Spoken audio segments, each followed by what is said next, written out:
Muy buenos días, queridos amigos, estimados hermanos. Hoy es miércoles 20 de noviembre del año 2024. Vamos a reflexionar la lección de escuela sabática que se titula Profecías del Antiguo Testamento acerca de Jesús, parte 2. Como habíamos dicho ya anteriormente, que Jesús le decía a los judíos, a los líderes religiosos judíos: ustedes escudriñan las escrituras porque creen que en ellas tienen la vida eterna. Ellas dan testimonio de mí.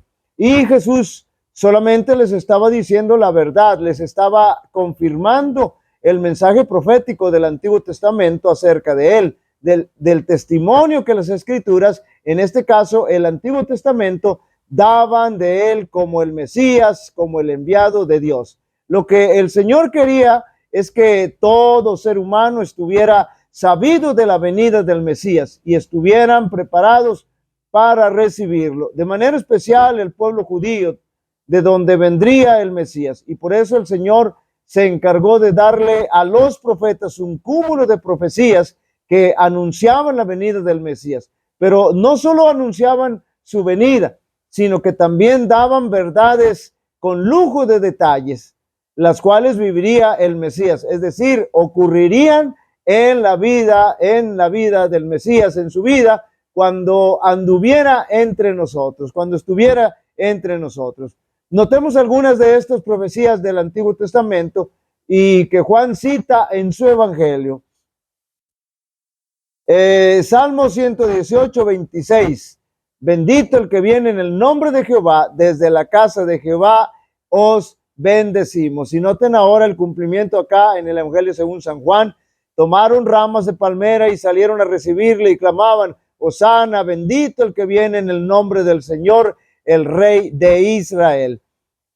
Zacarías capítulo 9, verso 9. Alégrate mucho, hija de Sión, da voces de júbilo, hija de Jerusalén. He aquí tu rey vendrá a ti, justo y salvador, humilde y cabalgando sobre un asno, sobre un pollino, hijo de asna. Y el cumplimiento en San Juan capítulo 12, versos 14 y 15. Y halló Jesús un asnillo y montó sobre él, como está escrito: no temas, hija de Sión, he aquí tu rey viene montado sobre un pollino de asna.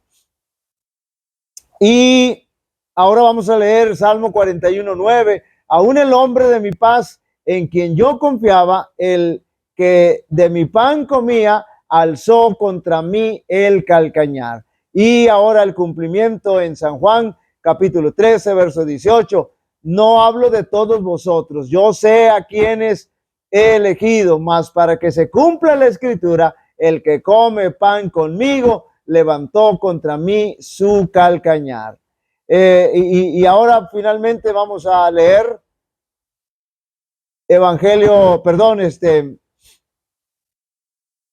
Zacarías capítulo 12, verso 10. Y derramaré sobre la casa de David y sobre los moradores de Jerusalén espíritu de gracia y de oración, y mirarán a mí a quienes traspasaron, y llorarán como se llora por hijo unigénito, afligiéndose por él como quien se aflige por el primogénito. Zacarías 13, 6. Y le preguntaron: ¿qué heridas son estas en tus manos? Y él responderá: con ellas fui herido en casa de mis amigos. Y ahora veamos el cumplimiento en el Evangelio según San Juan, capítulo 19, verso 37. Y también otra escritura dice: mirarán al que traspasaron. Alégrate mucho, hija de Sión, da voces de júbilo, hija de Jerusalén. He aquí tu rey vendrá a ti, justo y salvador, humilde y cabalgando sobre un asno, así sobre un pollino, hijo de asna. 500 años antes del nacimiento de Cristo, la profecía de Zacarías predijo así la venida del rey de Israel. Esta profecía se iba a cumplir ahora. El que siempre había rechazado los honores reales, note bien, hablando de Cristo Jesús, iba a entrar en Jerusalén como el prometido heredero del trono de David.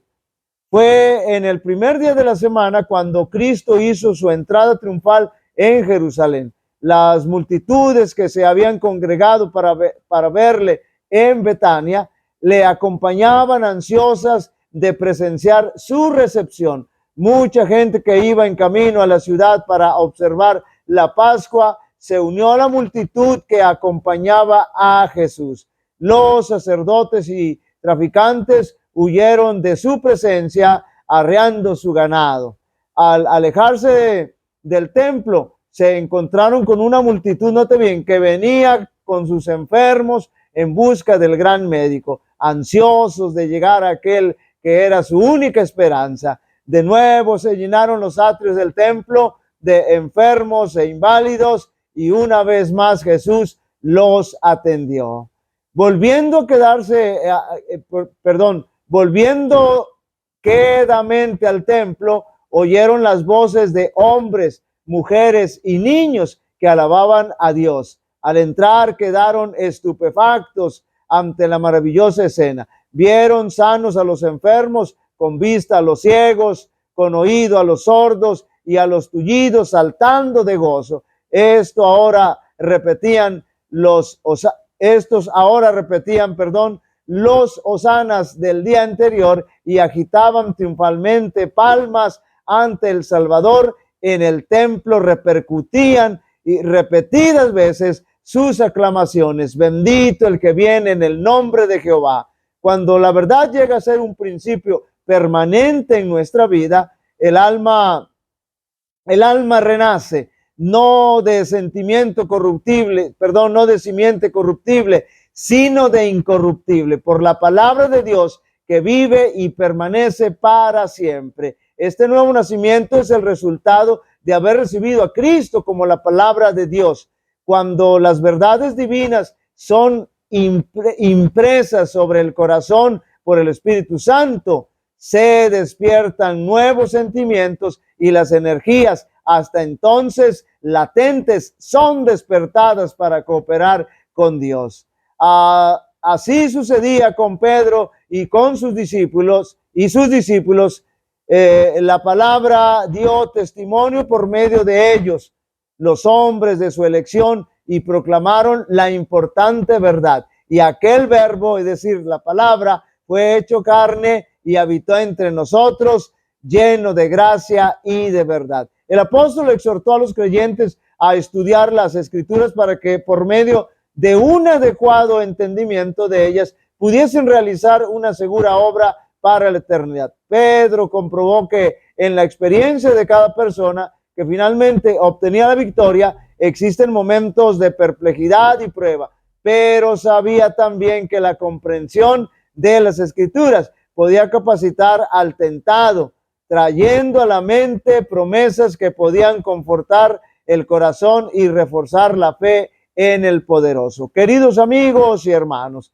el mensaje profético da testimonio de cómo el Mesías, como el enviado de Dios, se manifiesta en la persona de Cristo Jesús. Es decir, el mensaje profético da evidencias de que Jesús es el Mesías, el enviado de Dios. El cumplimiento profético de las profecías mesiánicas nos dan la certeza en quien hemos creído. Jehová te bendiga y te guarde. Jehová haga resplandecer su rostro sobre ti y tenga de ti misericordia. Jehová alce sobre ti su rostro y te dé paz. Y pondrán mi nombre sobre los israelitas y yo los bendeciré. Dios bendiga a cada uno de vosotros.